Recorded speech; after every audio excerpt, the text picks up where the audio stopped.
Hello, everyone. Thanks for tuning in to Life Excellence. You're going to love today's guest. Violinist Fabiola Kim is hailed by the New York Times as a brilliant soloist who played with extraordinary precision and luminosity. By the way, this is Fabiola in the background playing an Izai violin sonata. Fabiola enjoys a dynamic and versatile career as a soloist, chamber musician, recording artist, and pedagogue. Her recent album, 1939, with the Munich Symphony and Kevin John Edusei, has received international acclaim from BBC Magazine, The Strad, Gramophone, and many others. Fabiola made her concerto debut with the Seoul Philharmonic Orchestra at the age of just 7, 3 years after beginning to play the violin. She is the winner of various awards and competitions, including being the youngest person in history to win the Seoul Philharmonic Orchestra's concerto competition. She was recently appointed assistant professor of violin at the University of Michigan School of Music, Theater, and Dance, and Fabiola continues to serve on the faculty of the Colburn School in Los Angeles, California. Additionally, she is the co-founder and co-artistic director of Sounding Point Academy. Fabiola received her artist diploma at the Colburn School under the guidance of Robert Lipsett, and she received her Bachelor and Master of Music at the Juilliard School under the tutelage of Sylvia Rosenberg and Ronald Copes. Welcome, Fabiola, and thank you so much for joining me today from halfway around the world in Seoul, Korea. Thank you, Brian, for having me. So you began playing violin at the age of 3, and at the age of just 7 performed your concerto debut. What was it like performing with a major orchestra at such an early age? I'm just trying to visualize this, a 7-year-old walking on stage, and probably the next youngest person is about 25 or 30 or maybe older. Yes, I remember it actually very clearly. And if I see the video, I think I'm slightly shorter standing up than the concertmaster sitting down. So I was very tiny. And I think I was fortunate enough to be able to do that at a young age, because I think back then I didn't really know what it was like to be on a big stage or to feel nervous or worried about things. So I remember just having a great time out there. I think my parents were way more nervous than I was. And I remember my mom stayed backstage because she couldn't bear to watch it because she was too nervous. And I remember coming back off stage and telling her, okay, Mom, I want to do this for the rest of my life. So I just remember having an old great time, and probably one of my favorite concerts to this date to play. What caused you to start playing the violin at such an early age, at the age of 3? And who was it that identified your extraordinary talent at such an early age? So both my parents are professional musicians, and that's actually really not to say that they wanted me to play. In fact, that they didn't want me to play music because they knew it's a really hard field to go into and to make a living. But when I was young, my mom used to teach a lot at home, and she's a violinist, because my sister, who is younger than me, and I were so young, so she taught a lot at home. So I got to see the violin a lot. And I always said, the violin only has 4 strings, and it produces so many different sounds and notes, so I really want to play. And I think at one point my mom said, okay, you can have a toy violin. So she bought me a little toy violin. So then I would just try to play on it. And she decided that I looked very natural. So then she said, okay, you can try the real violin. So that's how I got started. So, given your early success, and you, as you said, coming off the stage at the age of 7, saying that you wanted to do that for the rest of your life, it seems like the direction of your life was determined pretty early on. What was it like for you growing up then? And was that literally sort of the start of your career, that concerto debut at the age of 7? Yeah, absolutely. So I did have a pretty straightforward, I wanted to be a musician type of childhood. So after that concert, I remember going to study with a really big pedagogue here in Seoul. So I was actually born in New Jersey, but I came to Seoul when I was about 5 because of my parents. My dad got a job here, so we relocated to Seoul. So I went to Korean National University of Arts pre-college program when I was 7. And I got to hear so many really great young musicians my age and slightly older. So I had a path that was somewhat straightforward in music. I practiced 5 hours every day since I was probably about that age, 7, 8, maybe 4 hours. But no breaks, bringing the violin on vacation. I remember when I was about 9 or 10, I had a big recital coming up and I didn't want to miss the family vacation. And we, with cousins, grandparents, everyone, we had a big kind of condo type. And I remember getting up at 4 o'clock and started blasting music because I wanted to get my 4 hours done before the fun began. So it was a lot of commitment, dedication for sure, every day. Would you say that your path to success is typical? So you've obviously been around a lot of professional musicians at this stage in your career, and you've had the opportunity to learn about other people and the paths that they have taken. Is that typical that musicians would be identified as being extraordinary at a very early age, and that sort of determines their career? Um, yes and no, not always. But like sports, it is good to start early, and we often see more players who are professional who started really young. My all of my colleagues, people I work with, and a lot of my students, they started very early on. But it's not always that you have to start early to become a professional musician. For example, my own mother, she started when she was about 10, so that was actually quite late. And it depends Like on a late what bloomer. and it depends on which instrument you play too. If you play a wind instrument, they tend to start much later. Same thing with voice, but string instruments and piano, I think we tend to start early, and they're getting earlier and earlier. I see some of my students who say, "Oh yeah, I started when I was 2." I said, "How could you hold the violin?" But so we tend to start early, but it's not actually often that I see people who knew they wanted to be a professional violinist or concert artist from a really young age. A lot of people start, but they don't really know how seriously they are going to do music until, middle school, high school. So I think that's more common. Sure. So you attended the Colburn School and then Juilliard. I think most people are familiar with Juilliard. Non-musicians are probably less familiar with the Colburn School. But tell us about your educational background and the role both schools played in your success. So you said you were born in New Jersey, then you moved to Korea and at some South Korea, and then at some point, obviously, you moved back to the United States. When did you start at Hmm. the Colburn School?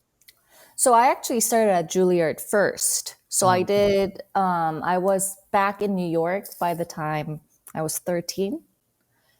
So then I did 2 years of Juilliard pre-college, which was a Saturday program. It's an all-day program, and a lot of schools have this prep program where you go and do, lessons, chamber music, orchestra, music theory, music history, ear training, you name it. So it's a full-day program. So I did 2 years of that and went to college at Juilliard. And I didn't go to Juilliard for the school name. And, a lot of people would think, oh, you wanted to go to Juilliard because it's the best school. But for me, it was the teacher. And I say this to all of my students and people, looking for advice, that for us, at least this field, you really want to go to school for the teacher, because we have, one, sometimes more than one, but one private teacher that we directly work with, because our work is so by ourselves. We practice by ourselves, and, once a week, or sometimes more than once a week, we go and play for a private teacher. So that's going to be the most important aspect of your school. So I loved my teacher at Juilliard, and I knew that I wanted to continue. So that was the only school I've ever applied to for undergraduate, for college. So then I stayed at Juilliard through my undergraduate and my master's. And then I went to Colburn for a postgraduate degree. And at that time, I wasn't thinking of going back to school. I thought, I've got my master's, I don't need to go back to school. But I met my mentor, Mr. Lipset, the summer prior, and we worked really well together. And he was just the perfect person at that time to really kind of bring my level of playing even more. So I said, why not try out for the Colburn School? And Colburn School is not, it's on the West Coast, and it's very, very small. So it's an interesting school. Mr. Colburn was a big music lover and amateur violist, actually, but he had such love for the music, and he's given a lot to the music community. So he had built a school, and it was a community school at first, and it still exists. It's the largest part of the school, which is, pre-college level, all the way from, early childhood classes and to adult students. So it's a really part of the community where people come and take music lessons. And the college program only started probably about 15 years ago. And they keep it very, very small. And it's an all-paid tuition plus room and board program. So they keep it very, very small. So it feels like, it feels like family. It's located downtown LA, right across from the Disney Hall, and really great facility, resources, faculty. So I really enjoyed my time. You mentioned, Fabiola, the role of your teacher, and you mentioned Robert Lipset by name. I'm a huge advocate of coaching, obviously, in small business and life, and certainly we know that the professional golfers on the PGA Tour all have coaches, professional athletes all have coaches, professional musicians have teachers and instructors and mentors. Share the role that teachers have played for you and why that's so vitally important in the arts, maybe even specifically in music or with violin. Yes, absolutely. So all of my teachers played slightly different roles, and they've all just really added to, me being a person that I am. And some were great musical inspirations, which is, always important. And, there have been teachers that I still think of when I'm playing chamber music or, learning a piece for the first time. Someone really taught me how to really analyze music correctly. Some teacher, one other teacher really set me up correctly from basics, because technique is just so important. Without the technique, we can't really express what we want to say. And then by the time I went to study with Mr. Lipset, I realized, and I learned a lot about how I teach from him too, that music is just not just playing the violin, playing your instrument. It's so much more than that. And, if you look at, I'm sure if you look at athletes, they have coaches, they have, physical therapists, all different aspects. And, Mr. Lipset sees violin, sees music the same way. You can play your violin well, but, you need to be in great shape. You need to be in, also mentally strong. You need to have all these other aspects that are, straightened out. So he was the person who actually, before a big concert, he had me go into the big hall and play it over and over, day after day. He wouldn't say much. He said, okay, we're going to go into the hall. You're going to play it. We're going to go into a hall at a different time and you're going to play. And then, we would do trial performances where he would have me warm up in a backstage differently. So we would have, we have something called studio classes, which are, performances that you can do before your big concerts in front of your colleagues, your classmates. And, one day he would say, okay, you're just going to do very slow work before you go on stage. And then the next time he said, you're not going to worry about any of the slower, you're just going to play like you're performing for 10 minutes before you go on stage. Let's see and then he would see which one worked better for me. So all these different aspects, he would teach me how to take care of the violin really well. We even went to change the strings, how tight the bow has to be. And it was actually really mind-opening for me to think about all these other aspects, because we're so, we're always drilling our technique. And, these are the things. He actually even had me change my part of my hair because I used to have my part on this side. And when we perform, you see this side of my face. And I have very short hair, actually, so I could put it up. And he said, we have to see your face. Can you do something about that? So I learned so much from him, all these different dimensions that add to becoming an artist. What was the thought process around practicing in the hall where eventually you would perform, and also doing that maybe at different times of the day? Or I don't remember what you said the different variations were, but what was the reason for that? So I think the idea is that you are very comfortable when it's actually time for you to perform. So there are so many different variables, right? It could be weather, the number of audience members we have. It actually can be difficult to perform when the hall is half empty, right? I'm sure actually now with COVID and all, and I'm sure athletes really feel this now, playing without fans. But we're the same way. If the hall is empty, it feels very different to play. And, or sometimes it's really full and then you see certain, someone important there and then you might get a little freaked out. So I think the idea is that you are able to play your best at any given time, under any given circumstances. So that's why, playing in the hall, playing in that same room a lot is tremendously helpful.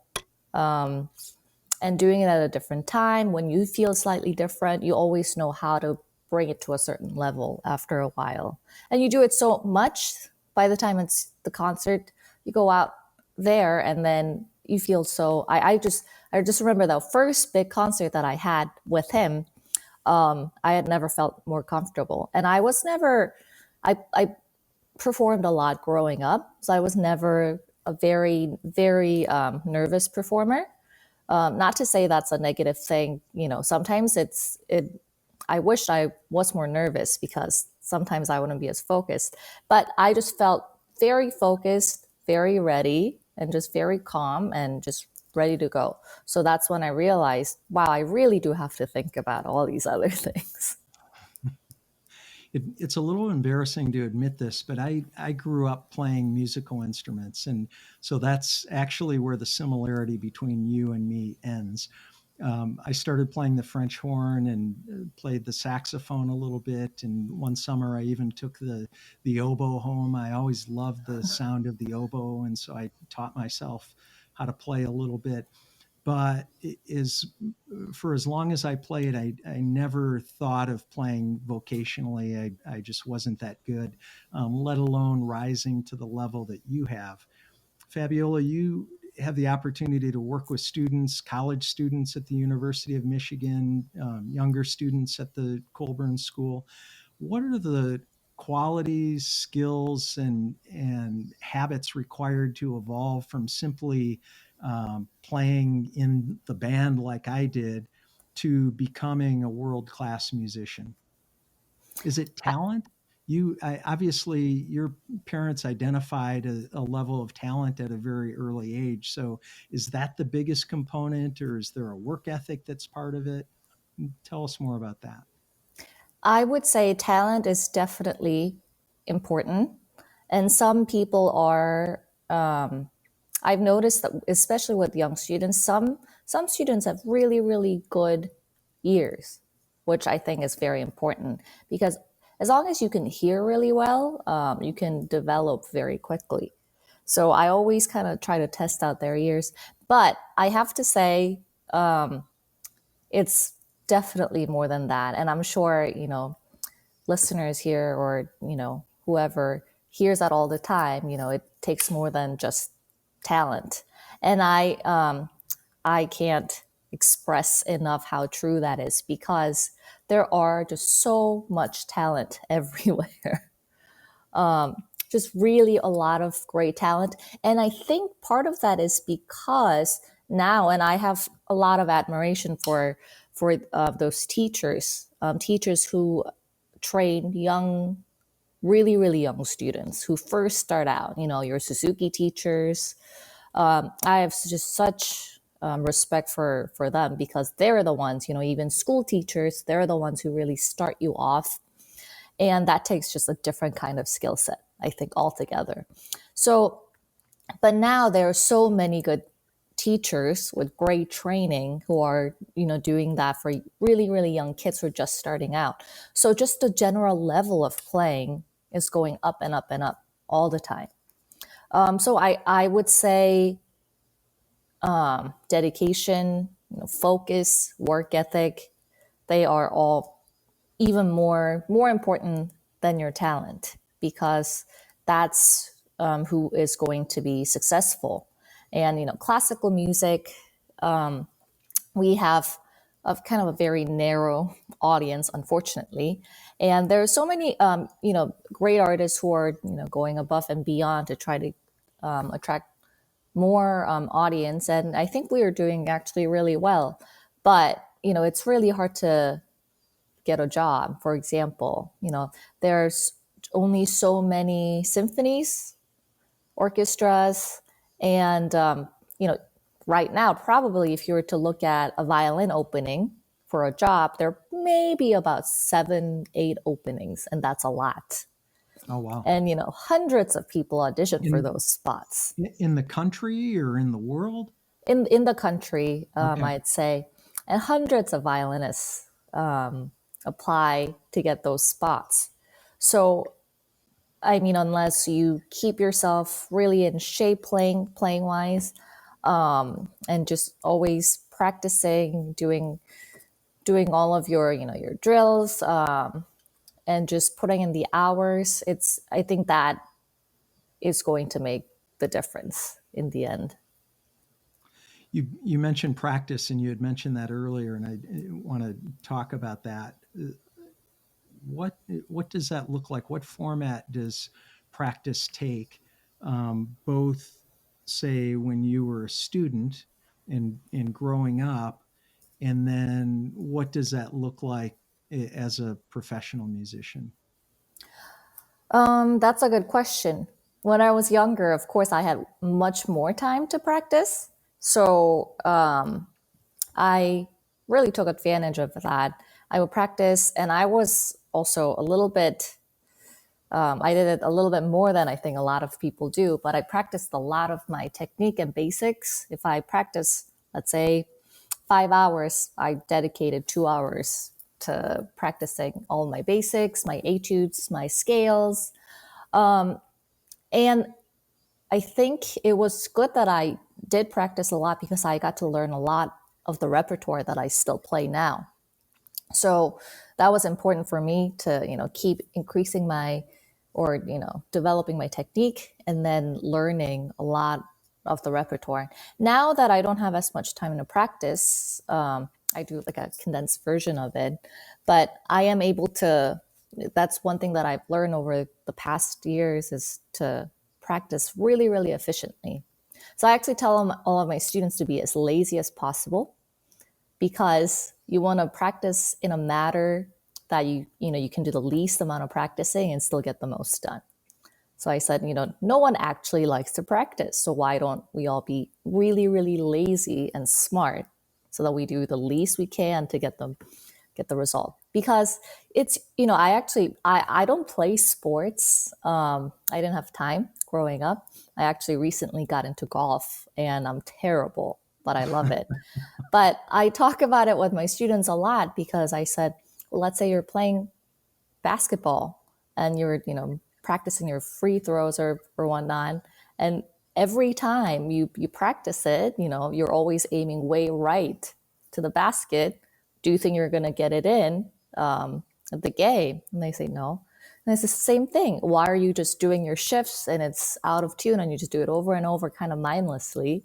It's the same thing. So efficient practicing is something that I've been thinking about a lot, both in my teaching and in my own practice. And so how does that play out for you now personally? Talk about, so in a typical week, how much do you practice and what does that look like? Does Um, it depend on whether you have performances coming up or how does it vary? I think if I have performances coming up, I practice more. I try to, squeeze in an extra hour or so. But if I don't, I at least try to do, an hour or two a day, just to, because it's the same thing. As playing sports, if we don't do it for a day or two, I feel the difference, and Yes. it's almost depressing because I've been, playing it for 20 some years now, close to 30 years probably, but if I don't practice for a couple of days, they feel really stiff. I feel like I don't really know how to hold the bow. So I think that's important for me to always just be in shape. If I'm just in shape, even if I'm not practicing a certain pieces or whatnot, I can always bring back pieces very easily. If I'm out of shape, then, I feel like I have to start from basics all over again. So that's something that I try to do. And of course, if I have concerts, then I try to, get up an hour earlier or stay up a little bit later and do an extra hour or two. Sure. So I'm guessing that for you, the pinnacle and for musicians, a concert or a performance is really the pinnacle, right? You don't play, Mm-hmm. you don't become a musician so that you can practice. You want to perform. For an Right. athlete, it's the game. Or a competition. For a musician, it's a concert or a performance. Tell us about your routine leading up to a performance. What Mm-hmm. is that like? Not maybe in the week or couple weeks leading up to a performance, but then maybe the day of a concert. What does that look like for you? So a couple weeks leading up to it, like I said before, I try to do a lot of practice performances. That has become something important. And it's interesting now. I remember a couple months ago, I had a concert. It was probably my first concert after or during COVID. So I said, okay, I gotta do a practice run. And so in front of that was the first time I really performed in studio class in front of my students at U of M. And, I said, okay, you guys, I'm going to play for you. And that was a really interesting experience. It made me actually a little bit more nervous to play for my students. But so the day of the concert, so I'm I'm a runner. Well, I don't, that makes me sound serious, but I do like to run a couple times a week. I've run a couple half marathons, but so I do like to run the day of the concert. That actually is very important to me. Maybe it's psychological, but I feel like it just helps my blood flow and, just kind of get in the right mindset. So I like to do that. And some musicians don't like to eat before the concert because it helps them focus. If you're full of food, But I have to have a full stomach before I perform. I need sustenance and energy. So if it's a night concert, I will still have dinner before. Most musicians don't have dinner, and then so we usually have late dinners after, which isn't the healthiest thing, but I will eat at least something before. And I do eat a banana about half hour before I perform. I know a lot of musicians actually do that. And I do that as well, eat a banana before. But other than that, I try to take a nap. If I have a morning rehearsal with orchestra, then I'll go to the rehearsal, and then, I'll go on a run, take a nap, and then get ready and play just a little bit. I don't practice too much on the day off because we don't want to be tired. Mm-hmm. What do you love about classical music? I love the music we play, honestly. I think that's probably the biggest part of it. And the tradition, I mean, just the fact that these pieces were written hundreds of years ago, and we still love them, and they're still so great. And I think that's very special. So we get to really look back at the history, the tradition. And even, my violin that I play on right now was made in 1733. Wow. So that was, Bach was still living at the time. So I find all of that really fascinating. And just the work ethic and just the community of musicians that I meet, and just the integrity of the field. I love that. But most importantly, I love the music. Do you have a particular piece that you enjoy playing or particular composers that you enjoy the most? There are a couple composers that I like to play. Of course, I love playing Mozart. I know that's very classical, but I actually have a very wide kind of variety and range of composers that I really appreciate playing. I love performing new music with pieces written by composers who are alive as well, because we play Beethoven and Mozart, but musicians in Mozart's lifetime played Mozart. And that's how they, made money, by people commissioning pieces, people playing their pieces, and just the back and forth. And if you can read about different performers and composers, like Brahms and Joachim, you can read about their exchange, like, come on, Johannes, this is unplayable. You can't write this. You got to fix this. And most composers will say, okay, fine. So that it's really interesting to see the back and forth, and their first version to the final published version. So I find that process really fascinating. So I try to do that with living composers as well. Are there particular passages or pieces that you really wish the composer were around so that you could talk about why that was written, or maybe make suggestions for improvement, or something a little bit easier to play, perhaps? Yeah, many. So as I said, some composers were very easygoing. They said, okay, do whatever you want. But someone like Beethoven was very, very much, I wrote this, you have to do this. I wrote it for a reason. I wrote everything out. You have to do this.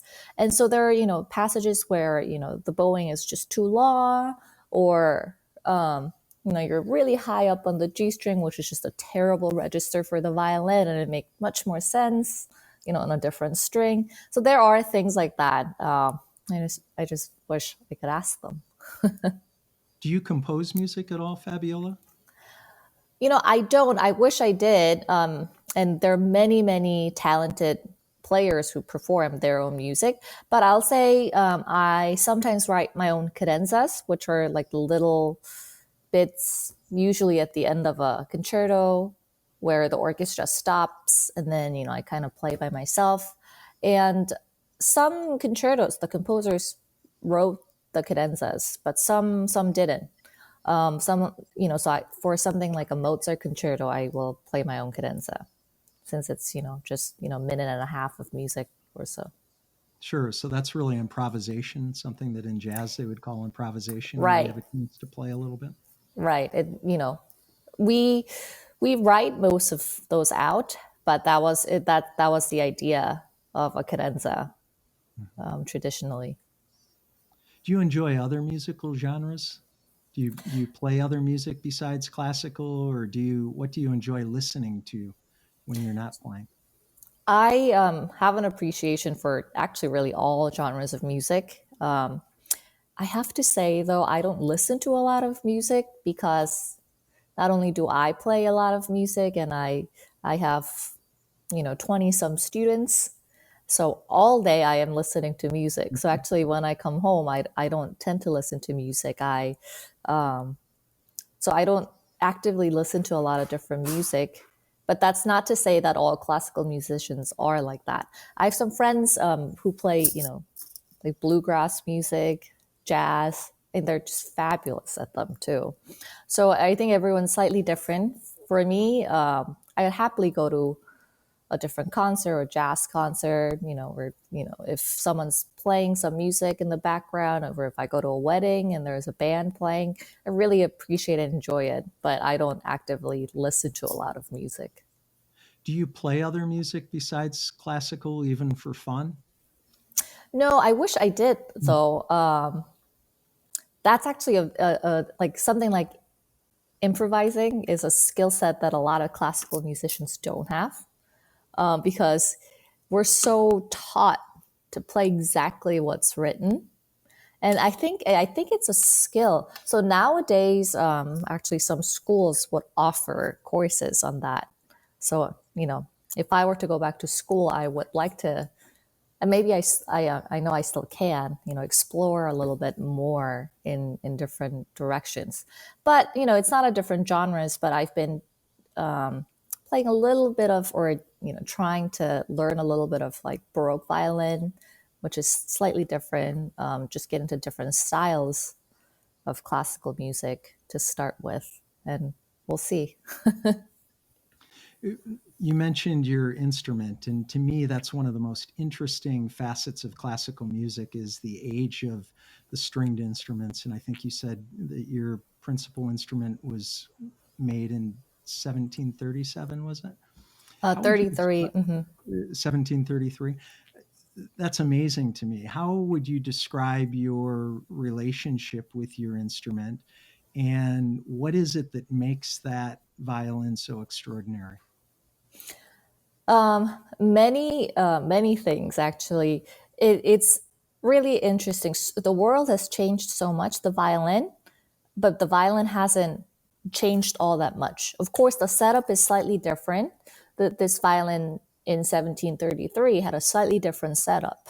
The different length of the fingerboard, bridge, whatnot. But it really hasn't changed a whole lot. So that I find fascinating. The world has gone through so many changes, and the violin is still there, and it's still basically the same instrument. But I always find it interesting to look at the history of a given instrument, because a lot of instruments you can kind of go back in time to see who played it before me. So for my instrument, for example, and it's I don't own it. It's a loan, generously given by someone, and that's very typical in the music world. Instruments are very expensive, especially the really nice ones. And a very, very prominent violinist named Fritz Kreisler owned this violin in the early 1900s, which Hmm. is just fascinating. And he's written a lot of pieces for the violin that we play. So it's very cool to see that he, I think you can find recordings of him playing on the violin that I play on right now. So I That's find that awesome. history really, really interesting. That is fascinating, and to be able to have that documented and think about that sometimes when you're playing, probably just Mm-hmm. different people who have played. Do you have other instruments as well that you play? When Yeah. do you Mm-hmm. play that versus other instruments? So if I were to play, let's say it's the summer season, and if I'm playing someplace outdoors, even if it's covered, I don't bring this violin Okay. because violins are very sensitive, fragile, and it can't, humidity affects it, and if for some reason, it started raining or something got on the violin, that'd be kind of a disaster. So I don't play this violin if I have to play outside. I actually generally, unless it's covered, don't ever play outdoors, unless I have a really, really inexpensive violin. So, but I have a violin of my own, which is also really, really nice Italian violin, maybe not of this caliber. So I will, if I go to a summer festival where, it's the weather's unpredictable, it's really dry, then I'll take that. And, I have a third, just really modern violin that I play for all kinds of other things. Neat. So you don't have 15 of them laying all over the house like guitar players tend to, don't they collect Right. guitars and they have a number of them? You don't have quite that many. Not quite that many, but that would be very cool. One day, if I become a billionaire, I will do that. Fabiola, a couple years ago, you recorded the album 1939. And of course, we now know that 1939 was the eve of a very dark period in human history. But that year, three composers, Bela Bartok from Hungary, the Englishman William Walton, and Karl Hartmann from Germany, each produced a violin concerto. What was your inspiration for recording the album 1939? So it was a joint project between me and the artistic director of this record company. And we actually started with Bartok's violin concerto because that's a piece that I feel very close to and I have a special connection to, and I love playing it. And I don't know that this had anything to do with it, but kind of prenatally, I listened to a lot of Bartok because my mother was finishing her doctorate degree and she had to do lecture recitals on all of the Bartok violin sonatas. So, and she said she was, very pregnant playing those recitals. But so we started looking at the Bartok violin concerto and thought that year was really interesting, and his stance on all of that. And so we said, I wonder if other people wrote violin concertos. And of course, though, Walton is I think that's actually my favorite piece on the album. And and then Hartmann was also interesting because he is a Munich musician, a composer from Munich, and he's really well known in that region. But he had a very strong stance against the war, against everything that was going on in Germany. So it was very interesting to see how these three composers kind of portrayed that in their music, and very differently too. Yes. Walton is very romantic, like very hopeful, and Hartmann is quite dark. So it was really nice to get all of that contrast and how musicians were dealing with the start of the war differently, really. And so for Hartmann, was that the dark violin concerto? Was that a reflection of what was happening in Germany at the time? So he had an awareness of what was starting to happen, maybe more than most people at that time. 1939 Yeah, was still fairly early. absolutely. And he even quotes, I think, a hymn or a song in the last movement where he talks about I forget the exact words now, but it's about darkness and still having hope in humanity that will recover, or something of that nature. So he was definitely very aware, and he wanted to say that in his piece, I think. What did you enjoy most about creating the album? My collaboration with the orchestra and Kevin, the conductor, Mm-hmm. mostly. They were Every orchestra has a different.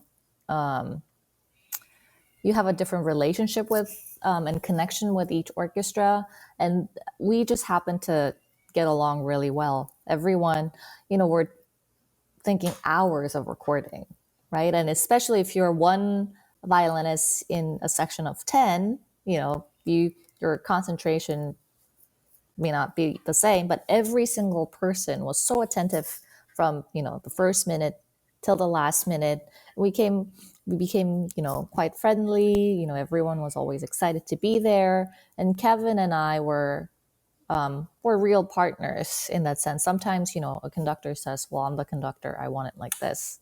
Or, someone might say, well, but this is a violin concerto, I'm the soloist, so I want it like that.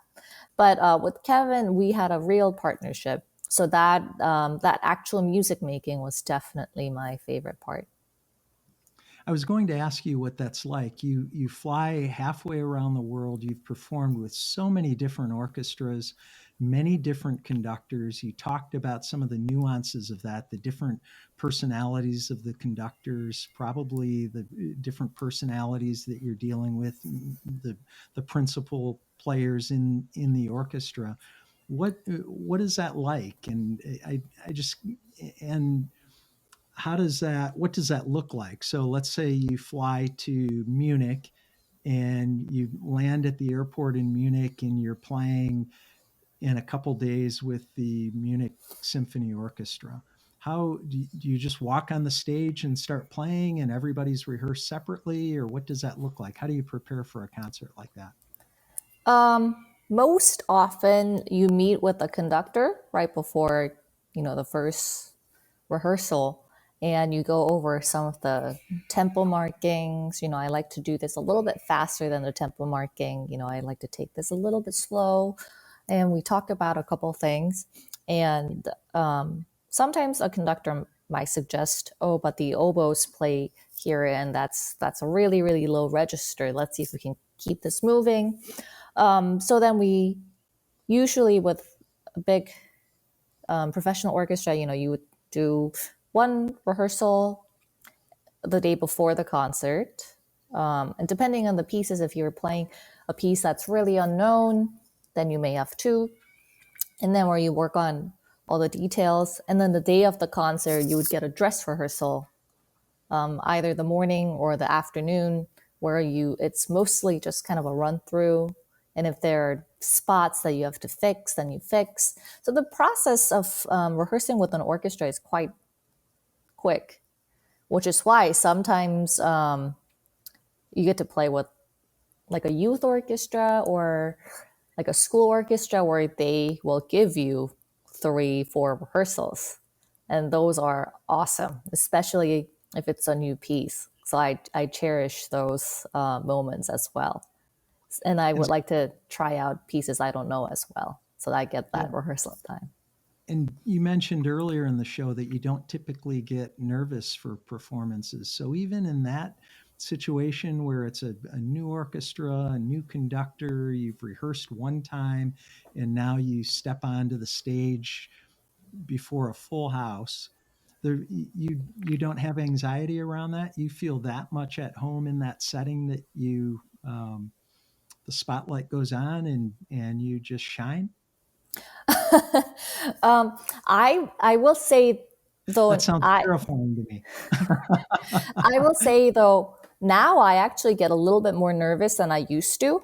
And I say this to my students all the time. I think that's a testament to the whole practice thing, because back in the days I practiced so much, there was no reason to be worried. Now, if I only had 2 days to break something back, I'll say, oh, I don't really get to practice this part. So there are these, more chatters than they used to be. But I will say I have learned to be like that before you go on stage, but once I walk out on stage, that's just my problem.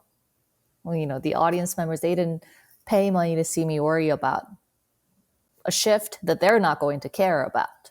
So Yes. that's a comforting feeling to just say, you know what, they don't care whether you make that shift or not. They're here to enjoy your music, and you're here to really kind of communicate with them.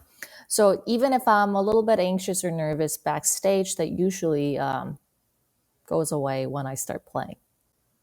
Well, and that's probably a testament to your professionalism too, and your experience. Let's talk about teaching. We've talked about the role of teachers in your life and how important they've been. And you've also had the opportunity to add value to a number of students, college age students, younger students. You're now at the University of Michigan. How did you evolve from a performer into teaching, and share a little bit about what that experience is like for you? Mm-hmm. So back in the days, our field was a little bit more divided. You're either a soloist or a chamber musician or an orchestra musician, or a teacher. But nowadays, like all fields, everything is so accessible. So a lot of musicians do everything together as well. So I started teaching when I was a student of Mr. Lipset's.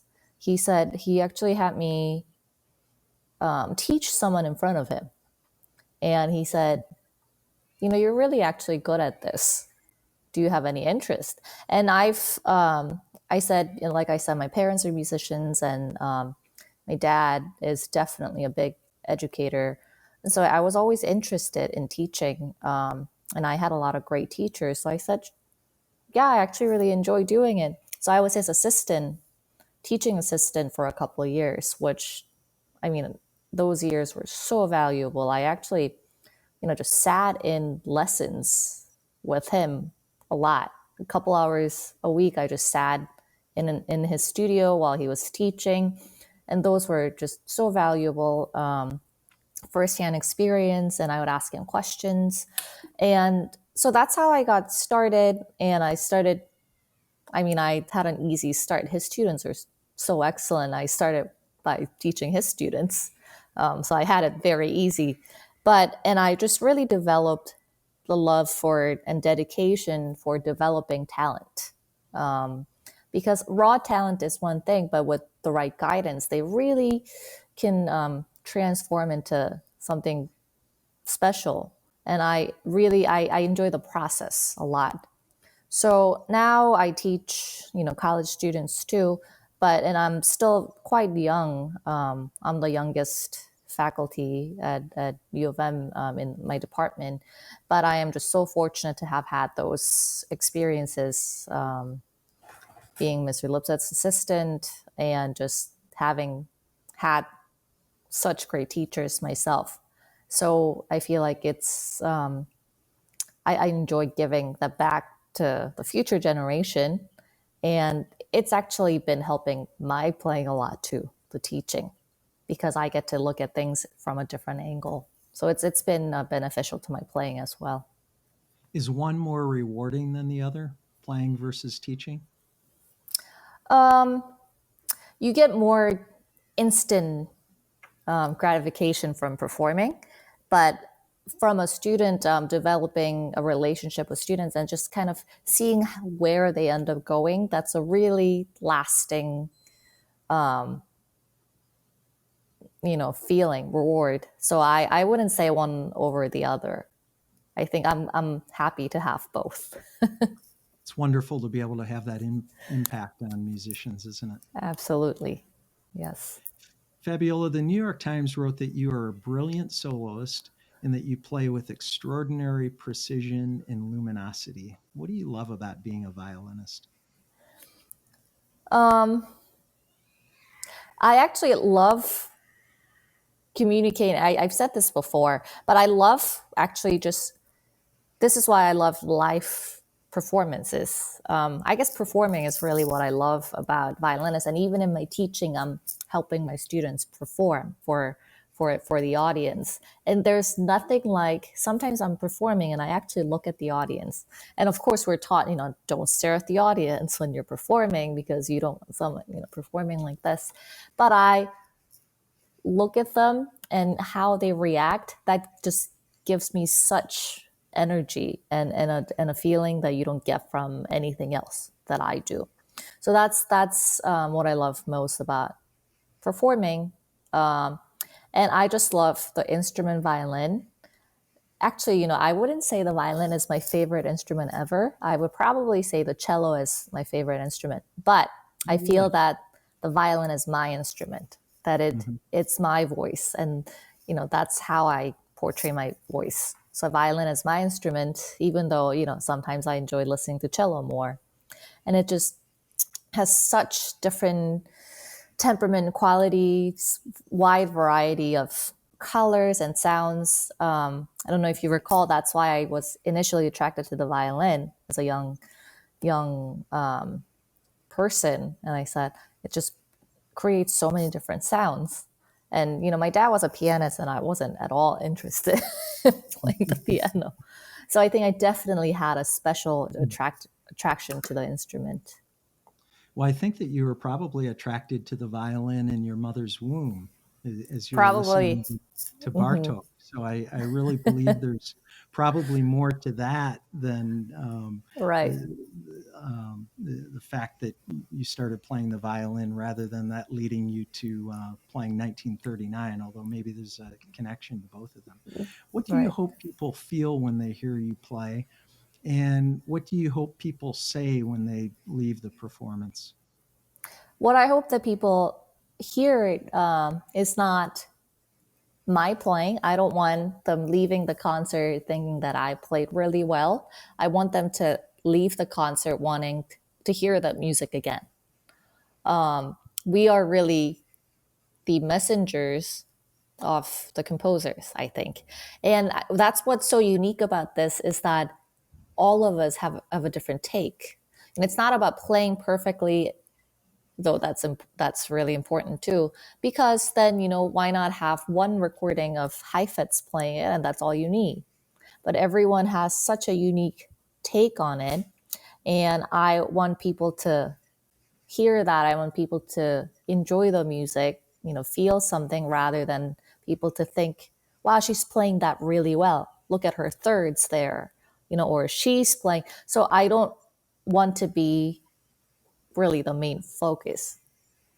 I want to be kind of the vessel that plays the music. So, I mean, I get most happy when people say, I really loved, that Bartok that you played, and especially that slow movement, rather than, I thought you sounded really good. I want to sound good, but if people are enjoying your music, that means you're sounding good. You're still very young. What are you most proud of having accomplished thus far in your career? And as you look ahead, say 5 or 10 years out, what do you hope to accomplish? I'm happy with everything that I have accomplished, but actually, I have to say, most importantly, my teaching studio, my teaching career, to be able to have, so many students who are so fantastic and doing really well, those people, students trusted me, even though I'm a very young teacher. So I'm very happy about that, proud of that, because not only do I get to train them, but I also get to kind of leave my mark on the music world. Every teacher has a different voice, different take, and that I'm very excited about that. I had great training, and I get to leave my version of that onto the future generation. So I'm very, very proud of that. And in my career in the future, I hope to do what I'm doing now, just a good balance of teaching and performing, because it's also nice for my students to see their teacher performing as well. I think so it's a giving relationship. So I would hope to keep doing both. and I'm sure you will. Oh, thank Fabiola, you. thank you so much for being on the show today. It's been delightful. I've really enjoyed meeting you and speaking with you. And we're not too far geographically distant, Right. so hopefully someday I'll get to see you play live. I certainly hope so. Oh, absolutely. Thank you so much for having me. I had a great time as well. Thanks for listening to Life Excellence. Be sure to continue listening or watching, as we're pleased to include Fabiola performing Tchaikovsky's Concerto Third Movement. Please support the show by subscribing, sharing it with others, posting about it on social media, and leaving a rating and review. You can also check out the show notes at brianbartes.com or on YouTube for more information about Fabiola Kim. Until next time, dream big dreams and make each day your masterpiece.